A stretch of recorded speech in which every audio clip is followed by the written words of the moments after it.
Hey, Marcus here, Sword and Sci-Fi guy.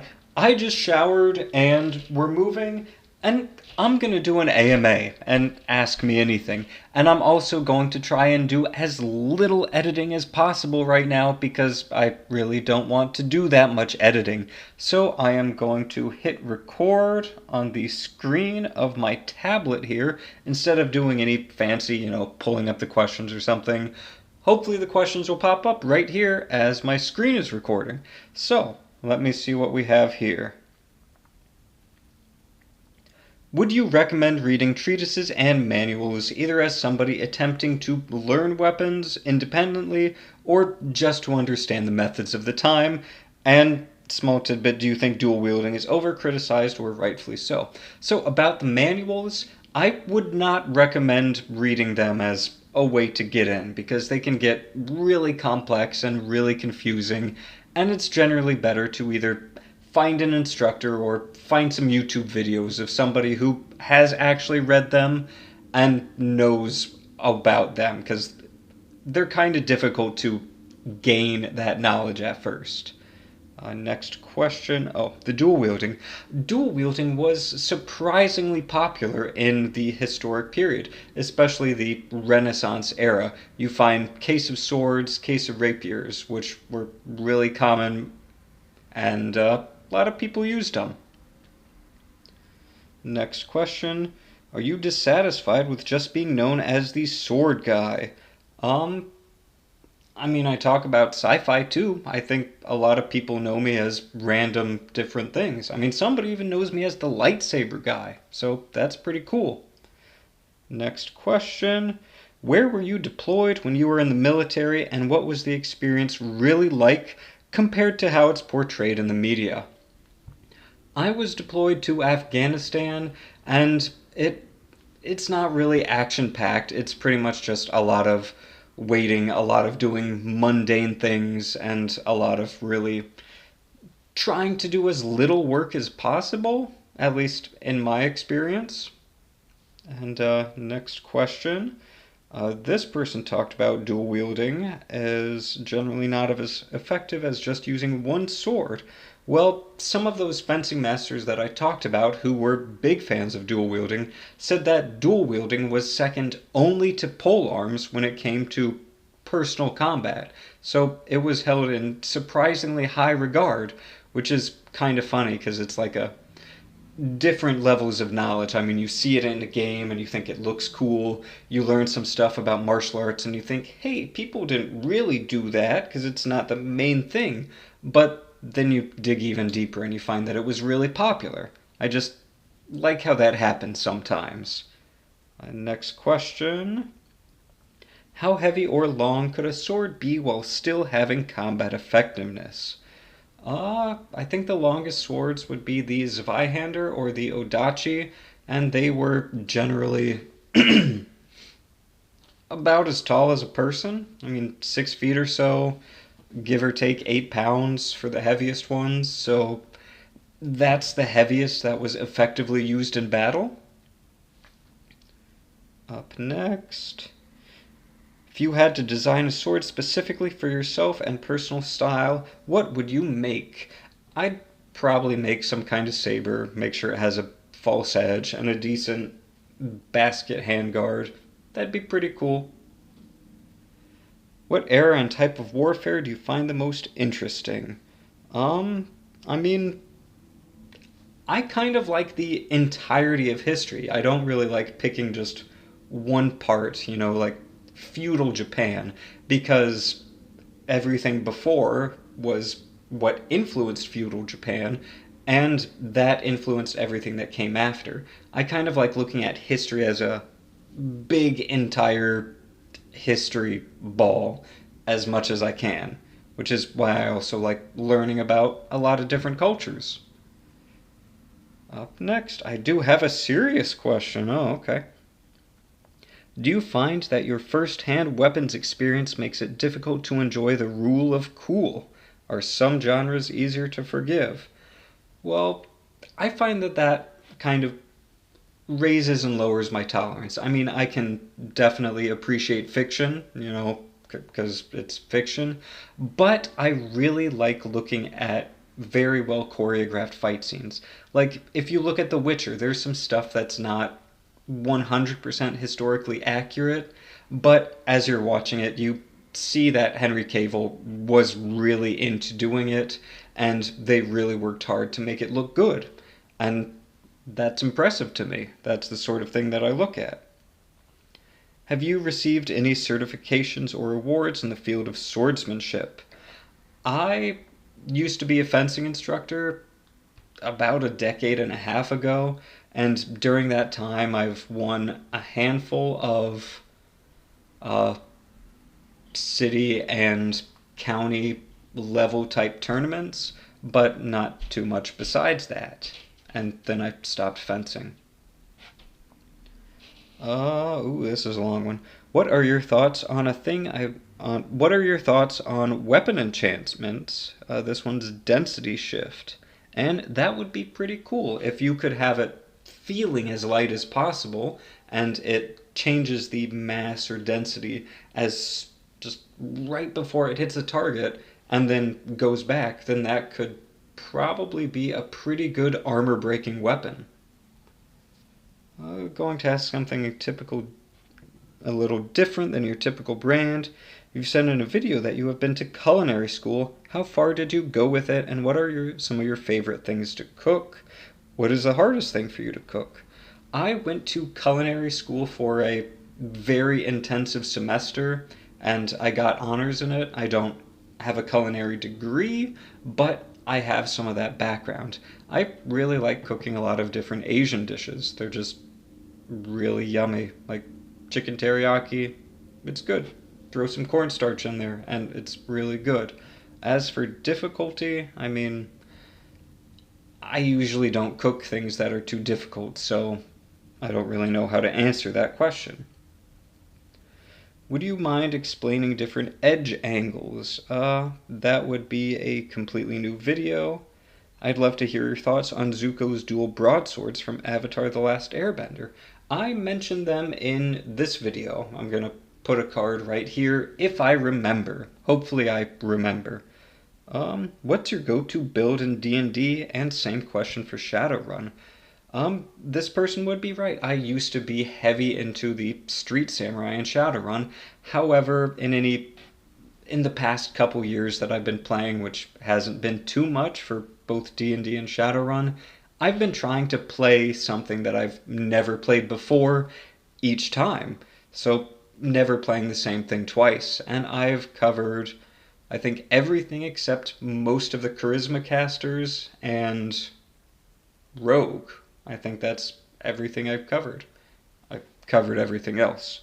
But my most recent Shadowrun game, I played a Rigger. That was really fun. Before that, I played a Shaman. Usually I kept to the Mage class more. But yeah, I'm going to take a break to drink and not edit that out. Next question. Are there any sword misconceptions that you find funny? Yes, I am planning on an entire video talking about sword misconceptions, so be on the lookout. Suppose you had supernatural anime-like speed, strength, and reflexes. How practical would it be to deflect and cut bullets with swords? Well, I'm pretty sure we've all probably seen that video documentary thing where it has some samurai guy cutting an airsoft BB. So if we kind of scale that up to a firearm, I think BBs travel, I don't know, 1/4 the speed of bullets. I'm just kind of guessing here, but that's what I remember. So if you had 4 times faster reflexes, you could probably do the same thing. So it could theoretically be possible if you had super reflexes. If you were making a martial D&D character that needed 3 weapons for slashing, piercing, and bludgeoning, which 3 specific examples would you choose? Well, I mean, it's really situationally dependent. I think a poleaxe would cover piercing and slashing pretty well. However, And I'm going to edit this thing out because it only lets me record for 10 minutes. Alright, there we go. It only lets me record for 10 minutes. A poleaxe and a mace would be pretty good. A sling, if you're able to use that sort of thing. I've been a big fan of darts as piercing or ranged options. And, obviously swords would be good. Swords should be slashing and piercing damage, but whatever, those are game mechanics. And yeah, you could pretty much pick a lot of different things. It really depends on if you're going for ease of carry, then something like a sword for piercing and bludgeoning, or well, actually, swords could do piercing and bludgeoning if you want to do the Mordhau, even though that was a bit rarer than we think. Anyway, that's a tangent. You could do a lot of different things. Is your experience purely academic, or do you have experience with armed combat sports like fencing? Like I mentioned, I used to be a fencing instructor, and I also have a military background, which is pretty much, just baton training and a handful of martial arts, nothing really good. But I have that, and I also have a lot of time spent reading way too much about this sort of thing. What enchantment from any source makes sense for a sword?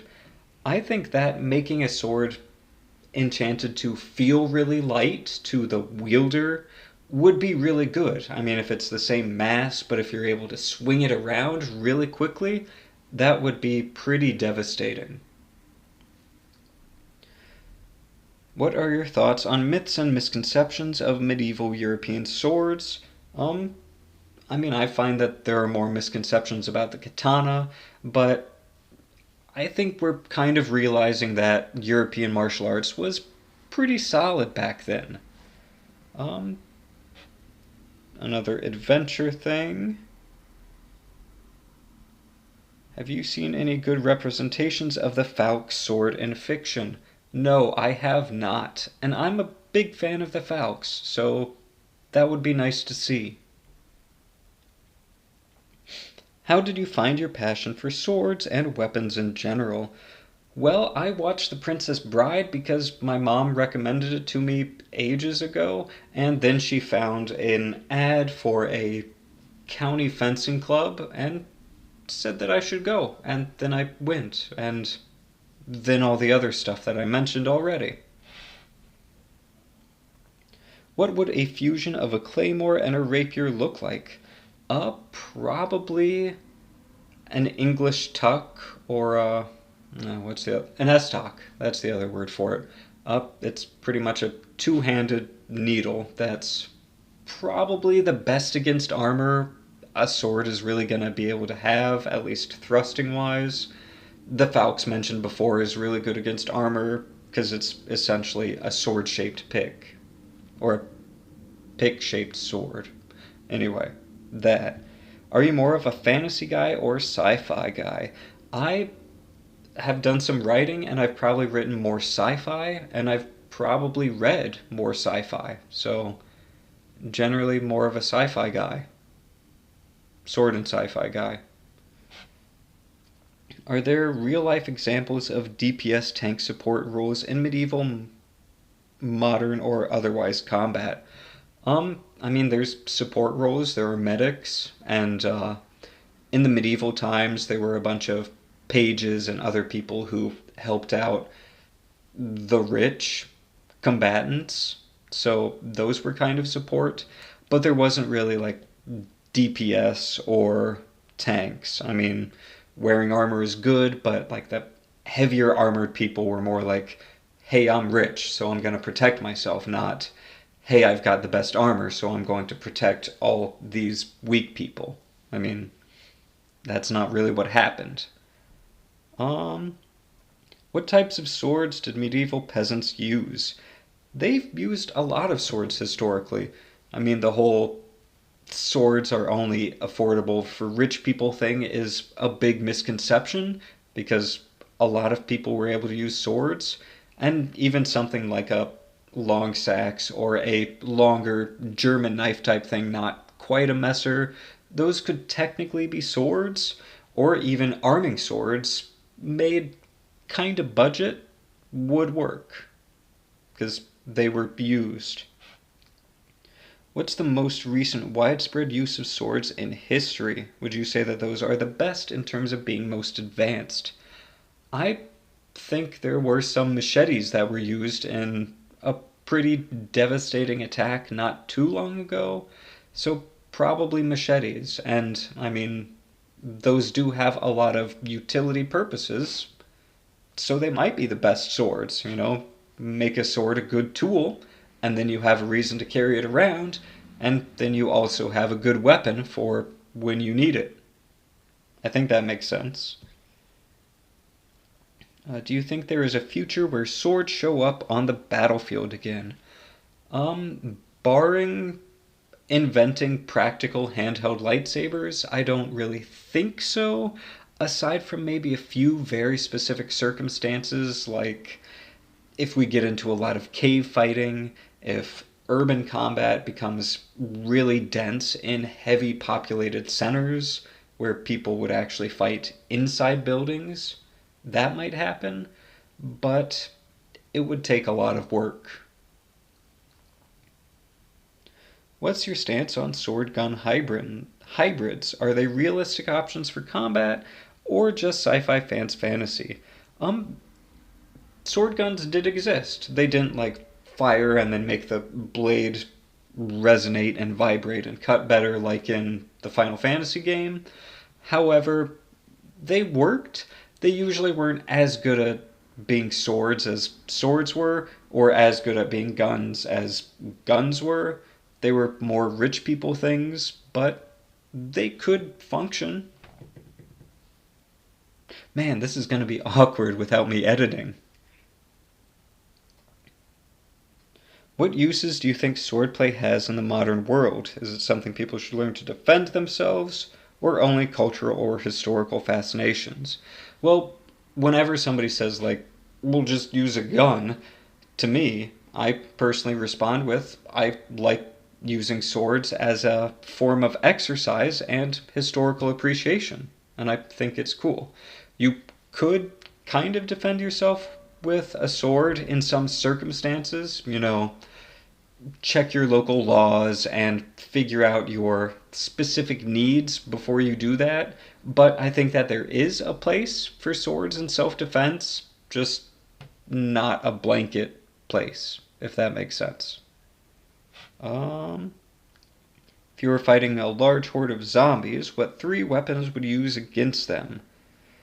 I mean, firearms would be really good, like maybe something 300 blackout, suppressed, that'd be great. For melee weapons, swords aren't really that good. It'd be better to have a disposable weapon since when you use it, it gets covered in infectious material, and that's generally bad. So, I don't know, firearms would be good. Just have them suppressed, and then leave where you're shooting so they don't follow the noise.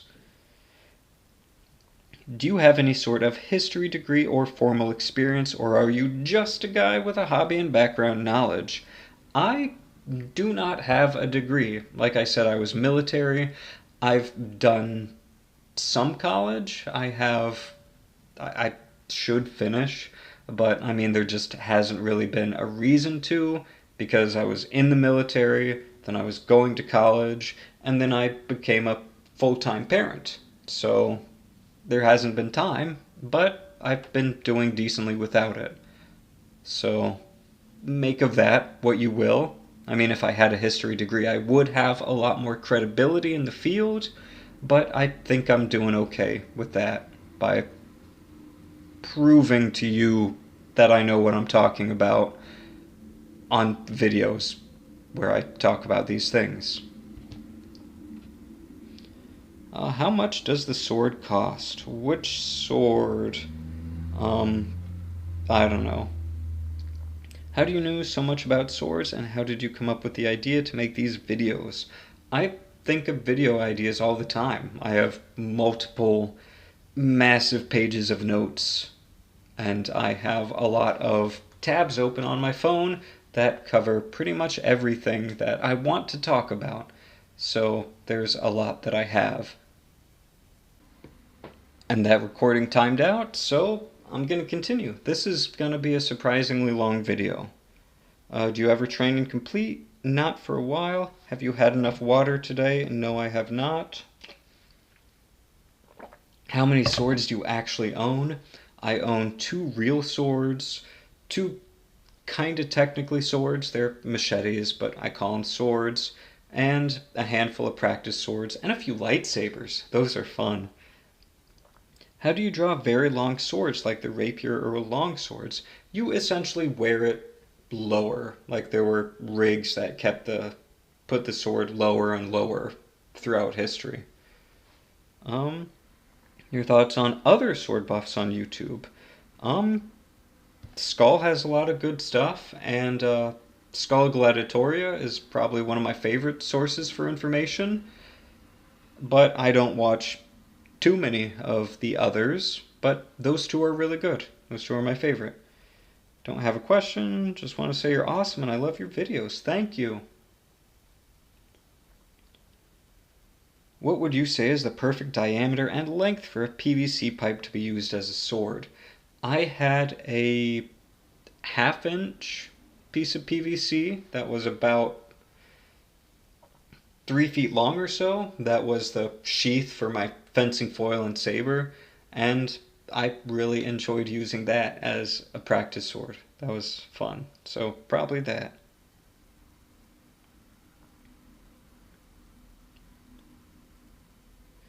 Is the classification of swords a modern idea, or did people in the past actually say long sword, bastard sword, all that?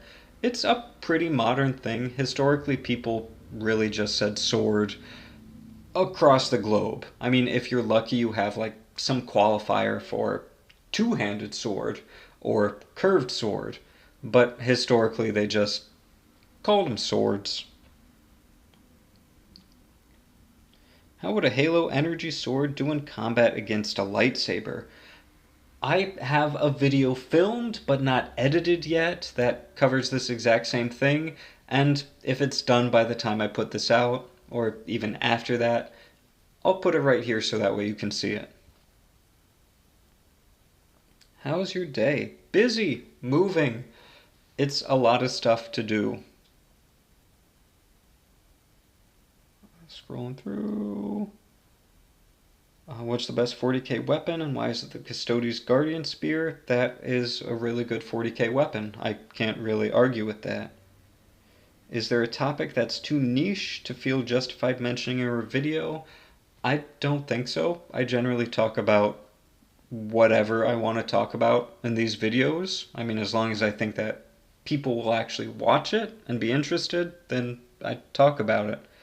I haven't shied away from anything. If you were to make a YouTube channel dedicated to something other than swords and sci-fi, what would it be about and why?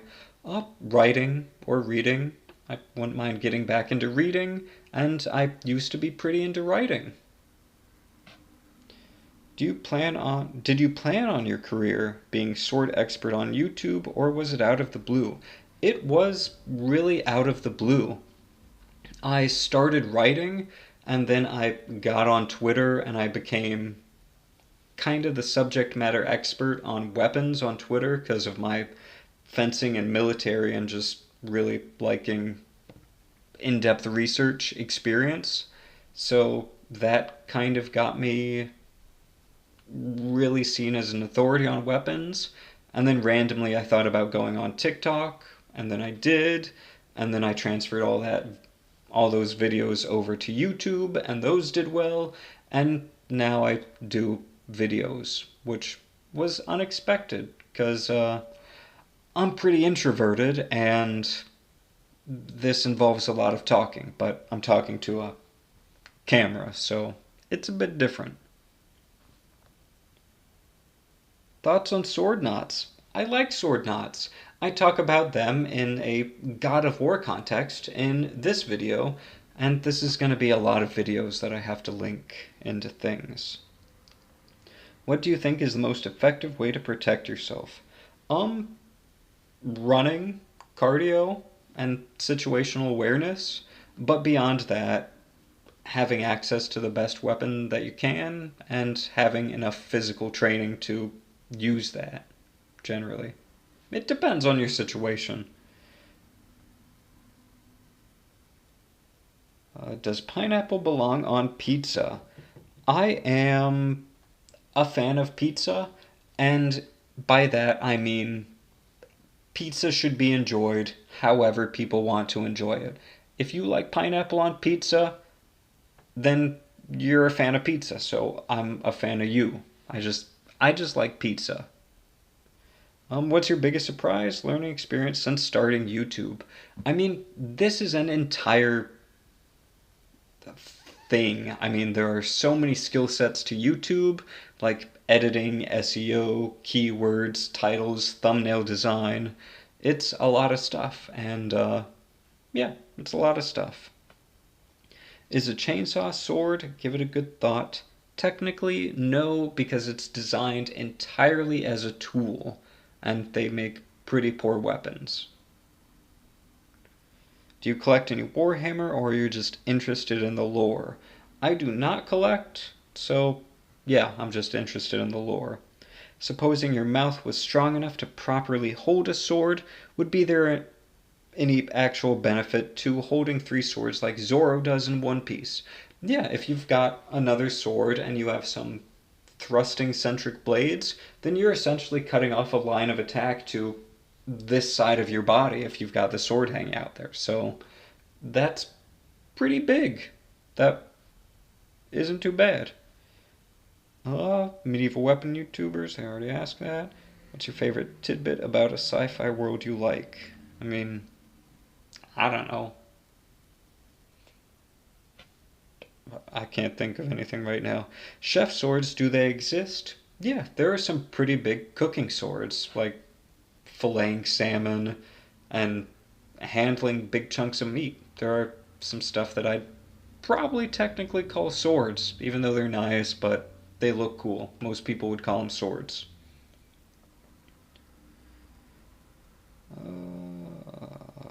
Favorite sci-fi books in recent history? Um, Gideon the Ninth and the Murderbot Diaries have been some recent favorites of mine, so you should read those as well. Scrolling down. What's your favorite breakfast cereal? Count Chocula. Only comes out around Halloween, and it's a big family tradition. I like Count Chocula. Best inner sphere mech pre 3049. I have this book handy, 3050, but I don't really know any mechs offhand because I haven't played a while. But I was more a fan of using speed as armor because I like actually being able to go places. I mean, I like heavy mechs because they can take damage, but being able to move is more fun, I think. And can we see your collection of swords?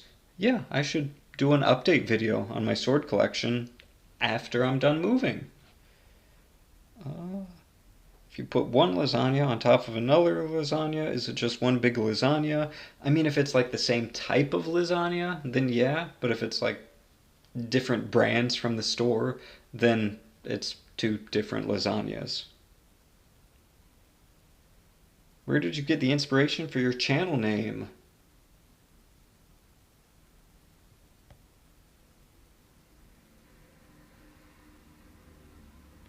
Would you like to take smithing as a hobby? Yeah, that'd be pretty fun if I had the space for it. What's your opinion on going into the armed forces? Well, I did it, but that doesn't mean that you should because I kind of didn't enjoy it too much. I'd say make sure that it's 100% what you want to do, if that's what you want to do, because if it's anything less, then, look into other options like vocational school, even college, going to a job, trade schools, certifications. There are a lot of other options that you could pursue if you wanted to. And this thing is going to time out. So I am going to go over to Twitter and see what questions are here. It's kind of annoying that this can only be timed in 10-minute increments, but I guess I'm answering a lot of questions. What kind of sword do you think William the Conqueror used? He was in the 11th century, so probably an arming sword, a fancy arming sword. What do you use to record? Let me pull up the camera and you can just see what I'm working with here. I have a headphone microphones and I have my phone, which is what I use to record. And pretty basic, a cheap tripod. That is what I use. How has it been switching gears? How do you juggle parenthood and creative work? I don't. I just do whatever, kind of film when I have the time, write scripts when I have the time, edit when I have the time. That's why I like using my phone, because I can just edit stuff anywhere and take notes anywhere as opposed to having some fancy editing software. So that's what I do. Are silvered swords a historical thing? Not really, not for practical blades. I mean, silver as a metal isn't the best for weapons. I already talked about the rule of cool. What was the most metallurgically advanced sword of the medieval period? I mean, the later we used swords, generally the better our techniques became. I mean, stuff like rapiers, being able to have kind of spring steel was really good. Japan was they did a lot with the differential hardening that they did and pretty much made swords that could do whatever they wanted them to do with that. So that was good.